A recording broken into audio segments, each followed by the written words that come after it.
Chapitre 46. Jésus est tenté par Satan au désert. Comment vaincre les tentations. Le 24 février 1944, jeudi après les cendres.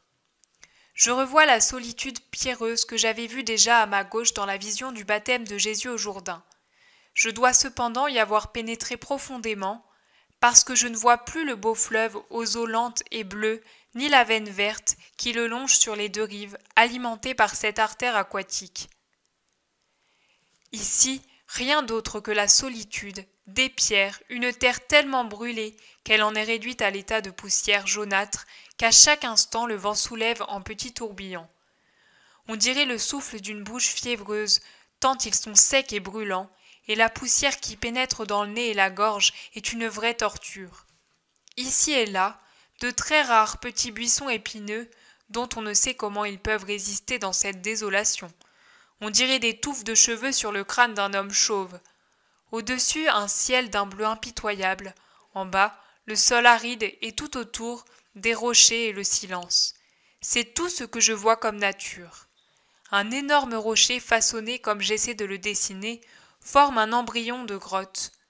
Assis sur une grosse pierre traînée à l'intérieur, Jésus se tient adossé à la paroi, à l'endroit que je signale par une croix. Il s'y repose du soleil brûlant.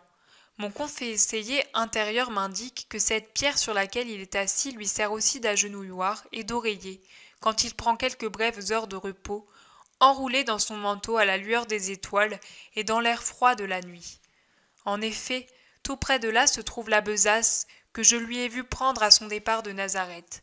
C'est tout ce qu'il possède, et comme elle est flasque, je comprends qu'elle a été vidée du peu de nourriture qu'il y avait mise Marie.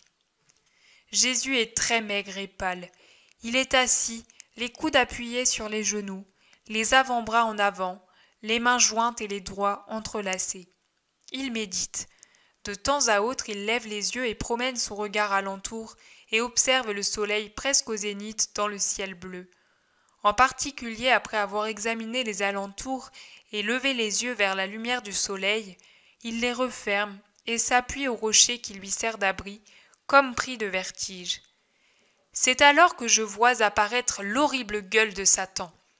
Il ne se présente pas sous la forme où nous le représentons avec cornes, queue, etc. On dirait un bédouin enveloppé dans son habit et son manteau qui ressemble à un domino de mascarade. Sur la tête, le turban dont les pans lui descendent jusqu'aux épaules pour les abriter, et sur les côtés du visage, de sorte qu'on n'en voit qu'un triangle étroit, très brun avec des lèvres minces et tordues, des yeux très noirs et enfoncés, d'où sortent des éclairs magnétiques. 2 pupilles vous pénètrent jusqu'au fond du cœur, mais on n'y lit rien, sinon un seul mot, mystère. C'est tout le contraire du regard de Jésus, qui vous fascine lui aussi par ses effluves magnétiques, qui vous pénètre jusqu'au cœur, mais où on ne lit que bonté et amour pour vous. Le regard de Jésus est pour l'âme une caresse, celui de Satan un double poignard qui vous transperce et vous brûle. Il s'approche de Jésus. « Tu es seul ?» Jésus le regarde sans répondre. « Comment es-tu arrivé ici? Tu t'es perdu ?» Jésus le regarde de nouveau et se tait. « Si j'avais de l'eau dans ma gourde, je t'en donnerais, mais j'en n'ai pas moi-même. Mon cheval est mort et je me dirige à pied vers le gué. Là, je boirai et je trouverai quelqu'un qui me donne un pain. Je connais la route. Viens avec moi, je te conduirai. » Jésus ne lève même pas les yeux. « Tu ne réponds rien. Sais-tu que si tu restes ici, tu vas mourir? Déjà le vent se lève. Il va y avoir la tempête. Viens. » Jésus serre les mains en une prière muette. « Ah, c'est donc bien toi. Depuis le temps que je te cherche. Et maintenant, cela fait si longtemps que je t'observe, depuis le moment où tu as été baptisé. Tu appelles l'Éternel? Il est bien loin. Maintenant, tu es sur terre et au milieu des hommes. Or, chez les hommes, c'est moi qui suis roi. Pourtant, tu me fais pitié, et je veux t'aider parce que tu es bon et que tu es venu te sacrifier pour rien. Les hommes te haïront à cause de ta bonté. Ils ne comprennent qu'or, mangeaille et jouissance. Sacrifice, souffrance, obéissance sont pour eux des paroles mortes, plus mortes que cette terre-ci et ses alentours. Ils sont plus arides encore que cette poussière. Il n'est que le serpent pour se cacher ici en attendant de mordre, et aussi le chacal pour te mettre en pièces. Allons, viens, ils ne méritent pas que l'on souffre pour eux, je les connais mieux que toi. Satan s'est assis en face de Jésus. Il le fouille de son regard terrible et sourit de sa bouche de serpent. Jésus se tait toujours et prie mentalement. Tu te défies de moi? Tu as tort. Je suis la sagesse de la terre. Je puis te servir de maître pour t'aider à triompher. Vois, l'important, c'est de triompher. Puis, une fois qu'on s'est imposé au monde et que l'on l'a séduit, on le mène où l'on veut. Mais il faut d'abord être comme cela leur plaît, comme eux, les séduire en leur faisant croire que nous les admirons et que nous suivons leurs pensées. Tu es jeune et beau, commence par la femme, c'est toujours par elle qu'on doit commencer. Je me suis trompé en menant la femme à la désobéissance. J'aurais dû la conseiller d'une autre manière. J'en aurais fait un meilleur instrument, et j'aurais vaincu Dieu. J'ai été trop pressé, mais toi, je te l'enseigne, car il y a un jour où je t'ai regardé avec une joie angélique, et un reste de cet amour est demeuré en moi. Mais toi, écoute-moi et profite de mon expérience. Donne-toi une compagne, elle réussira là où tu ne le pourras.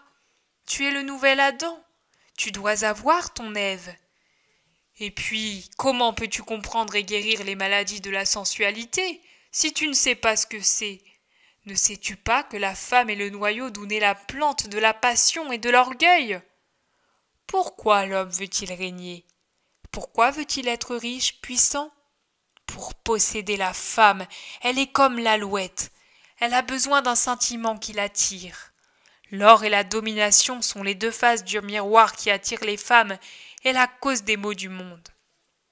Regarde, derrière 1000 délits d'apparence diverses, il y en a 900, au moins, qui s'enracinent dans la soif de possession de la femme ou dans la volonté d'une femme qui brûle d'un désir que l'homme ne satisfait pas encore ou ne satisfait plus. Va vers la femme si tu veux savoir ce qu'est la vie, et après seulement tu sauras soigner et guérir les maux de l'humanité. Elle est belle, tu sais, la femme, il n'est rien de plus beau au monde.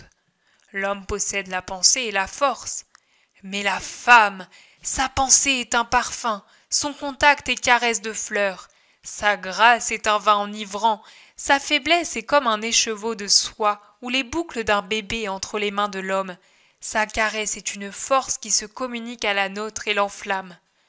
La souffrance disparaît, tout comme la fatigue et les soucis, quand on s'approche d'une femme. Elle est entre nos bras comme un bouquet de fleurs. Mais, imbécile que je suis, tu as faim et je te parle de femme. Ta vigueur est épuisée. C'est la raison pour laquelle ce parfum de la terre, cette fleur de la création, ce fruit qui donne et suscite l'amour te paraît sans valeur. Mais regarde ces pierres. Vois comme elles sont rondes et polies, dorées sous les rayons du soleil couchant. Ne dirait-on pas des pains? Toi, le Fils de Dieu, tu n'as qu'à dire « je le veux » pour qu'elle devienne un pain qui sent bon, comme celui qu'à cette heure-ci les ménagères sortent du four pour le repas de la famille. Et, si tu le veux, ces acacias si secs ne peuvent-ils pas se couvrir de fruits délicieux, de dattes sucrées comme le miel? Rassasie-toi, Fils de Dieu, tu es le maître de la terre. Elle se penche pour se mettre à tes pieds et apaiser ta faim. Tu vois comme tu pâlis et chancelles, rien qu'à entendre parler de pain. Pauvre Jésus, es-tu affaibli au point de ne plus pouvoir commander au miracle? Veux-tu que je le fasse pour toi?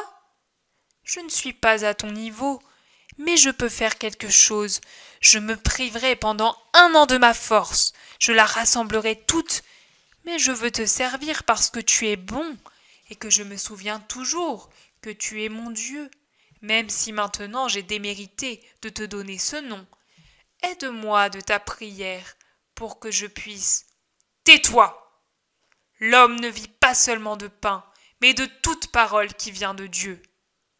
Le démon a un sursaut de rage, il grince des dents et serre les poings, mais il se maîtrise et ses dents se desserrent pour ébaucher un sourire. Je comprends. Tu es au-dessus des nécessités de la terre, et cela te dégoûte de te servir de moi. Je l'ai mérité. Mais alors, viens voir ce qui se passe dans la maison de Dieu. Vois comme les prêtres eux-mêmes ne se refusent pas à composer entre l'esprit et la chair, parce que, enfin, ce sont des hommes et non pas des anges.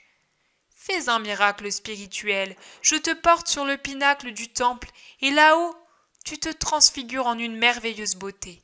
Ensuite, appelle les cohortes angéliques et dis-leur de te faire de leurs ailes entrelacées une estrade pour tes pieds et de te faire descendre ainsi dans la cour principale. Qu'ils te voient et se rappellent qu'il y a un Dieu. Ces manifestations sont parfois nécessaires parce que l'homme a une mémoire bien courte, spécialement pour ce qui est spirituel. Tu sais comme les anges seront heureux de te donner un lieu où poser ton pied et une échelle pour que tu descendes. Il a été dit, tu ne tenteras pas le Seigneur ton Dieu.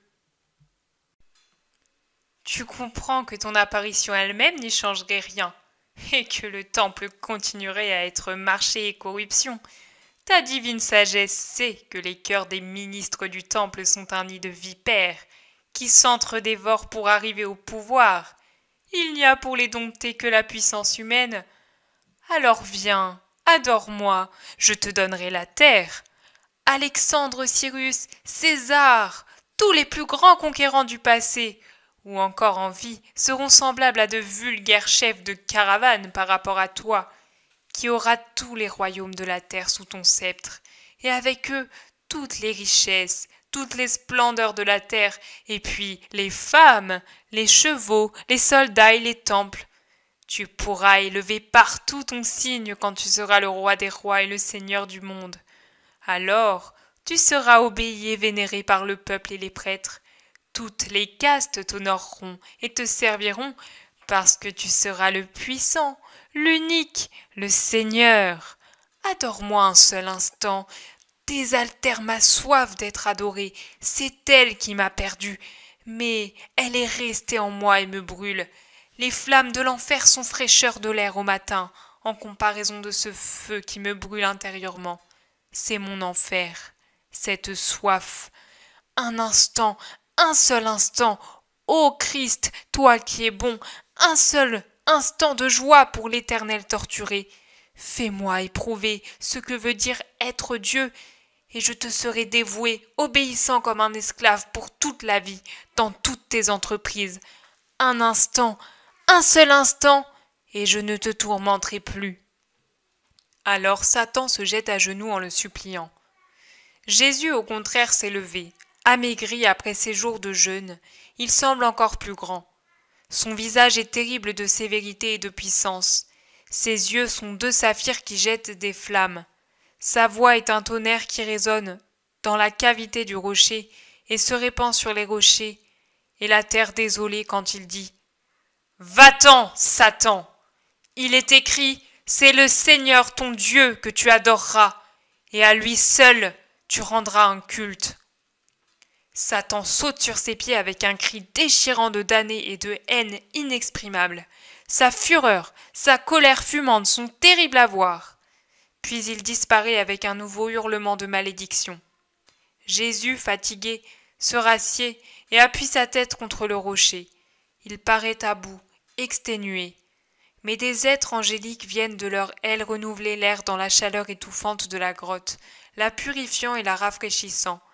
Jésus ouvre les yeux et sourit. Je ne le vois pas manger. On dirait qu'il se nourrit du parfum du paradis et en sort revigoré. Le soleil disparaît au couchant. Jésus saisit sa besace vide et, accompagné par les anges dont le vol lui fait une douce lumière au-dessus de la tête, tandis que la nuit tombe très rapidement, il se dirige vers l'est ou plutôt vers le nord-est. Il a repris son expression habituelle, sa démarche assurée. Il lui reste seulement comme souvenir de son jeûne prolongé un aspect plus ascétique, avec son visage amaigri et pâle et ses yeux pleins d'une joie extasiée qui n'est pas de cette terre. Jésus dit : Hier tu n'avais pas la force que te donne ma volonté, et tu n'étais en conséquence qu'un être à moitié vivant. J'ai permis à tes membres de se reposer, et je t'ai fait faire l'unique jeûne qui te pèse, celui de ma parole. Pauvre Maria, tu as vécu le mercredi des cendres. En tout tu as senti le goût de la cendre, parce que tu étais sans ton maître. Je n'ai pas manifesté ma présence, mais j'étais là. Ce matin, puisque l'angoisse est réciproque, je t'ai murmuré dans ton demi-sommeil, « Agneau de Dieu, qui enlève le péché du monde, donne-nous la paix. » Je te l'ai fait répéter plusieurs fois, et je l'ai répété en même temps. Tu as cru que j'allais en parler. Non. Il y avait d'abord le sujet que je t'ai montré et que je t'expliquerai. Plus tard, ce soir, je t'expliquerai l'autre. Satan, tu l'as vu, se présente toujours sous un jour sympathique, sous un aspect ordinaire. Si les âmes sont attentives et surtout en contact spirituel avec Dieu, elles se rendent compte de cette observation qui les rend circonspectes et promptes pour combattre les embûches du démon. Mais si les âmes sont inattentives au divin, séparées de lui par des attraits charnels qui les envahissent et les rendent sourdes, si elles ne recherchent pas le secours de la prière qui les unit à Dieu et fait couler sa force comme par un canal dans le cœur de l'homme, il leur est bien difficile de se rendre compte du piège dissimulé sous une apparence inoffensive, et elles y tombent. S'en dégager après cela est très difficile. Les deux chemins que prend plus communément Satan pour arriver aux âmes sont l'attrait charnel et la gourmandise. Il commence toujours par le côté matériel de la nature. Après l'avoir démantelé et asservi, il porte son attaque contre la partie supérieure. D'abord le côté moral, la pensée avec son orgueil et ses convoitises, puis l'esprit, en lui enlevant non seulement l'amour, mais aussi la crainte de Dieu. La vie spirituelle n'existe plus quand l'homme a remplacé l'amour divin par d'autres amours humaines. C'est alors que l'homme s'abandonne corps et âme à Satan pour parvenir aux jouissances qu'il recherche, pour s'y attacher toujours plus. Tu as vu comment moi, je me suis comporté. Silence et prière. Silence. Car si Satan exerce son entreprise de séduction et cherche à nous circonvenir, on doit le supporter sans sotte impatience et sans peur lâche, mais réagir avec fermeté à sa présence et par la prière à ses séductions. Inutile de discuter avec Satan. C'est lui qui serait victorieux, car il est fort en dialectique. Il n'y a que Dieu pour le vaincre. C'est pourquoi il vous faut recourir à Dieu qui parle pour nous. Par nous, montrez à Satan ce nom et ce signe, non pas écrit sur un papier ou gravé sur le bois, mais inscrit et gravé dans les cœurs. Mon nom, mon signe. Lorsque Satan insinue qu'il est comme Dieu, ne lui répliquez qu'en vous servant de la parole de Dieu. Il ne la supporte pas. Après le combat vient la victoire. Les anges servent le vainqueur et le protègent contre la haine de Satan. Ils le réconfortent par une rosée céleste, par la grâce qu'il déverse à pleine main dans le cœur du Fils fidèle, par une bénédiction qui est caresse pour l'âme. Il faut avoir la volonté de vaincre Satan, la foi en Dieu et en son aide, la foi dans la puissance de la prière et la bonté du Seigneur. Alors Satan ne peut faire aucun mal. Va en paix, ce soir je te réjouirai avec le reste.